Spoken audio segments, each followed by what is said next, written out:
NCL কেমন হচ্ছে তা তদারকি করতে ঢাকা থেকে সিলেটে উড়ে এসেছেন বিসিবি পরিচালক নাজমুল আবেদিন ফাহিম। নতুন ঘরানার এই টুর্নামেন্ট যা আগে কখনো হয়নি সেটা নিয়েই কাজ করছে নতুন এই কমিটি। যে কোনো মূল্যেই ঘরোয়া ক্রিকেটের মান বাড়াতে চান তারা। না, এইভাবেই হওয়া উচিত। মানে বিপিএলটা তো আমরা অনেকটা আন্তর্জাতিক মানের একটা টুর্নামেন্ট হয়, সেখানে অনেকটা প্রস্তুতিহীন খেলোয়াড়রা খেলতে যায়, কোনো প্রস্তুতি থাকে না আমাদের যা খেলার, বিশেষ করে আমাদের দেশীয় খেলোয়াড়দের। তো এটা একটা প্রস্তুতি নেওয়ার সুযোগ, এক নম্বর হলো সেটা।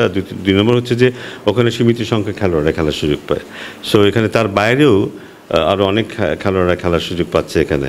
সো আমাদের সিলেক্টরদের দেখার সুযোগ হচ্ছে, নতুন প্লেয়ারদেরকে দেখার সুযোগ হচ্ছে।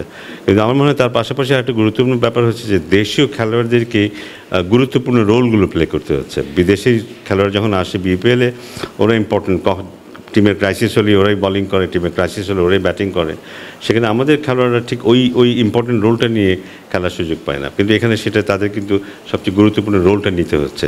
সো এখানে অনেকগুলো ম্যানি ফোল্ডেড বেনিফিটস এখানে আছে, আর এর মধ্যে দিয়ে একটা কালচার তৈরি হচ্ছে। কিন্তু আমরা কিন্তু পুরোপুরি এটাকে একটা আন্তর্জাতিক আবহাওয়ার মধ্যে আনার চেষ্টা করছি, যে পুরো সিস্টেমটা ইন্টারন্যাশনাল ক্রিকেট যেমন হয়, যেমন এখানে আমি জানি, নিশ্চিতভাবেই জানি যে খেলোয়াড়রা ফোন নিয়ে কিন্তু ড্রেসিং রুমে যাচ্ছে না, ওই ওদের এরিয়াতে বাইরের কেউ অ্যালাউড না, যে যার যেখানে যতটুকু ততটুকু।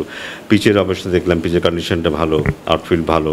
তো খেলোয়াড়রা আমি যতটুকু শুনেছি বা দেখেছি, ওরাও এটাকে ভালোভাবে নিয়েছে, খুব গুরুত্ব দিচ্ছে।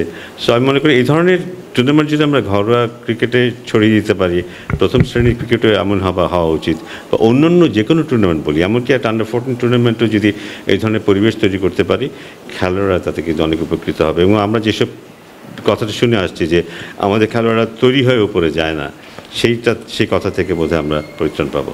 সিলেক্টরদের সাথে খেলা দেখলেন, আপনি প্রথম দিন খেলা দেখলেন, এনসিএল টি20 সিলেক্টররা তো প্রথম থেকে আছে দুজন, হান্নান সরকার এবং আব্দুর রাজ্জাক। তারা কি কোনো ফাইন্ডিং, মানে কোনো নতুন প্রতিভা বা নতুন কিছু খুঁজে পেয়েছে যেটা আসলে বাংলাদেশের ক্রিকেটে আসলে আলাদা একটা বার্তা দিবে? অবশ্যই খেলার ধরনের মধ্যে যে পরিবর্তনটা এসছে, যে আমরা প্রথম ম্যাচেই দেখেছি 200 রানের বেশি রান হয়েছে প্রথম ইনিংসে, এবং দ্বিতীয় ইনিংসে সেটা চেজ করার চেষ্টা এবং চেজ করা। এরপরে কিন্তু অন্যান্য দলগুলো চেষ্টা করেছে বড় বড় স্কোর করতে, ইন্ডিভিজুয়াল প্লেয়াররা চেষ্টা করেছে বড় বড় স্কোর করতে, বিপক্ষ দল চেষ্টা করেছে সেটাকে যেন না করতে পারে সেটা চেষ্টা। সো ওই যে নিজের পুরোটা দিয়ে খেলার যে ব্যাপারটা, সেটা বোধহয় সবচেয়ে বেশি ইমপ্রেস করেছে সিলেক্টরদের। সো আমার মনে হয় নতুনভাবে দেখার একটা সুযোগ এটা তৈরি করে দিয়েছে। কিন্তু এখানে নতুন খেলোয়াড় নিশ্চয়ই আসবে, পুরনোরাও নিজেদেরকে কীভাবে অ্যাপ্লাই করছে সেটাও দেখার একটা বিষয়। কিন্তু সো নতুন বা পুরনো আমি বলবো না, আমার মনে হয় নতুন করে সবাইকে দেখার একটা সুযোগ এটা তৈরি করে দিচ্ছে। এবং এটা আমাদের সামনে হয়তো আমরা নিশ্চয়ই আমাদের যখন ন্যাশনাল টিম হবে কিংবা এ টিম হবে, আমরা এইটার একটা ইফেক্ট তখন দেখতে পাবো। আমরা শুনছিলাম যে এনসিএল টি20 প্রতি বছর বিসিবি করতে চায়, পাশাপাশি এনসিএল এর যে 4 ডে টুর্নামেন্ট, এটাকে আসলে বিভিন্ন ধাপে ধাপে করতে চায়, যাতে করে নানা সময় আসলে 4 ডে খেলাটা ক্রিকেটাররা খেলে টানা না হয়ে। এরকম কোনো প্ল্যান আপনার আছে কিনা? এক্স্যাক্টলি সেরকম কোনো প্ল্যান এখনো হয়নি, বাট আমার মনে হয় আমাদের অনেক কিছু ভাবতে হবে, কারণ একটানা লম্বা বিরতিহীনভাবে খেলাটা আমাদের জন্য কতটা কার্যকর সেটা আমাদের দেখতে হবে।